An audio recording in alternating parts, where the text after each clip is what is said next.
रुड़की के गणेशपुर पुल के पास श्री सत्यनारायण मंदिर में श्रीमद् भागवत महापुराण कथा का भव्य आयोजन चल रहा है, जिसमें आज भगवान श्री कृष्ण जन्मोत्सव हर्ष उल्लास के साथ मनाया गया। इस दौरान श्रद्धालुओं ने भक्ति भाव से भगवान श्री कृष्ण जन्मोत्सव की कथा समेत तमाम लीलाओं को सुना और मस्ती में झूमते हुए श्री कृष्ण जन्मोत्सव को हर्ष उल्लास के साथ मनाया। आपको बता दें कि रुड़की के श्री सत्यनारायण मंदिर में 18 जून से 24 जून तक भव्य श्रीमद् भागवत महापुराण सप्ताह ज्ञान यज्ञ का आयोजन चल रहा है, जिसमें व्यास गद्दी पर विराजमान आचार्य श्री कैलाश चंद्र नैनवाल श्रीमद् भागवत कथा श्रद्धालुओं को सुना रहे हैं। कथा का आयोजन श्रीमती मोहिनी देवी एवं स्वर्गीय योगेश्वर प्रसाद बुट्टा कोटी की याद में रमेश चंद्र बुट्टा कोटी, सचिन बुट्टा कोटी व समस्त बुट्टा कोटी परिवार के द्वारा किया जा रहा है। कथा के चौथे दिन कथा व्यास आचार्य श्री कैलाश चंद्र नैनवाल ने भगवान श्री कृष्ण जन्मोत्सव समेत अन्य कथाओं को श्रद्धालुओं को सुनाया। आचार्य श्री कैलाश चंद्र नैनवाल ने बताया कि श्रीमद् भागवत कथा मानव के जीवन को अभय बना देती है। उन्होंने बताया कि कथा मुक्ति का मार्ग दिखाती है, साथ ही भगवान के प्रति अनुराग उत्पन्न करती है। उन्होंने बताया कि कथा के चौथे दिन भगवान श्री कृष्ण जन्मोत्सव को लेकर श्रद्धालुओं में खासा उत्साह देखने को मिला। भक्ति भाव में डूबकर श्रद्धालुओं ने बाल रूप में भगवान श्री कृष्ण का स्वागत किया। उन्होंने कहा कि प्रत्येक श्रद्धालु को अमृत रूपी श्रीमद् भागवत कथा को अवश्य सुनना चाहिए।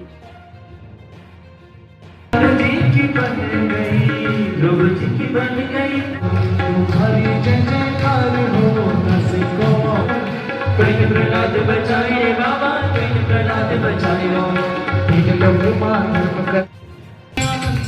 जय कन्हैया सदा वसंत विनयानि भवानी सहितं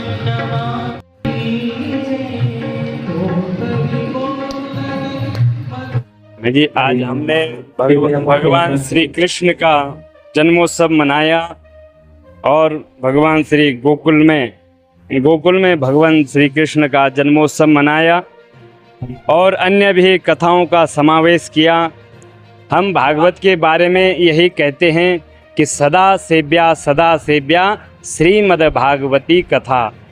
यह जो श्रीमद् भागवत की जो कथा है यह हमेशा सुनने के लिए ही है। श्री सुखदेव जी कहते हैं कि इसे हमेशा सदा सुनते रहो।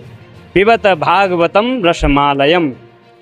यह रस रूपी जो अमृत रूपी जो भागवत की कथा है इसे हमेशा पीते रहो। अपने कर्णपुटों से इस कथा को पीते रहें। और इस कथा में आए हमारे यहाँ पर जजमान परिवार के द्वारा यह कथा हो रही है।